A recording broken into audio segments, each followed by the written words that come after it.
మాట్లాడుతున్నారు. మేము ఒకరిని అడిగాం, సార్ మీ బీటెక్ చేశారు కదా, మీరు ప్రొఫెషనల్ సర్టిఫికేట్ చేశారు, నేను చేయలేదమ్మా, ఆప్షన్స్ మన ఇష్టం అవి అని చెప్పేసి వాళ్ళు కూడా అన్నారు. అండ్ మేము ఏం మాట్లాడినా ఒక లెటర్ రాసి ఇవ్వమన్నారు సార్. మేము లెటర్ రాసి ఇస్తాము, మాకు సొల్యూషన్ ఎప్పుడు వస్తుంది అంటే పోలీసు వాళ్ళు ముందు మీరు రాసి ఇవ్వండి, మీకు సొల్యూషన్ వాళ్ళు ఇస్తారని పోలీసు వాళ్ళు మమ్మల్ని అడుగుతారు. వాళ్ళు ఒక్క రెస్పాన్స్ ఇవ్వట్లేదు. ఫ్యాకల్టీ లైక్ కవర్ చేస్తూ ఉన్నారు, నవ్వుతూ కవర్ చేస్తూ ఉన్నారు. వాళ్ళ దగ్గర మిస్టేక్ ఉందానో మరి ఫ్రీగా సర్టిఫికేట్స్ ఉన్నాయి సిస్కో అని చెప్పేసి అందరం చేసాం సార్. అవి ఫ్రీగా ఉన్నాయి కదా అని చెప్పేసి కోర్సెరా నుంచి కట్టమని చెప్పి ఫోర్స్ చేస్తున్నారు.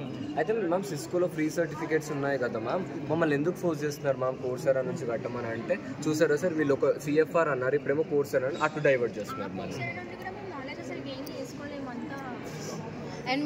సార్ మేము మా దగ్గర 3 ఇష్యూస్ ఉన్నాయి సార్. టైం లేదు, ఈ కోర్స్ ఎక్స్ట్రా సర్టిఫికేట్స్ అన్ని చేయడానికంటే సార్ ముందు టైం అంటున్నారు, ముందు కోర్సెరా డబ్బులు అంటున్నారు, అది అంటున్నారు. అండ్ నెక్స్ట్ థింగ్ సార్, మేము ఈ పాయింట్ రేజ్ చేసినాక మమ్మల్ని బ్లాక్ మెయిల్ చేశారు. మీరు అన్నారు కదా, మేము అన్నప్పుడు మీరు కూడా మళ్ళీ మీ రిజల్ట్స్ అన్ని మళ్ళీ మేము మళ్ళీ కన్సిడర్ చేస్తాము, ఫెయిల్ అయితే ఫెయిల్ అవుతారా అని చెప్పేసి మాట్లాడుతున్నారు. మళ్ళీ బ్లాక్ మెయిల్ చేస్తున్నారు. ఒక్కొక్క ఎగ్జామ్ 10,000.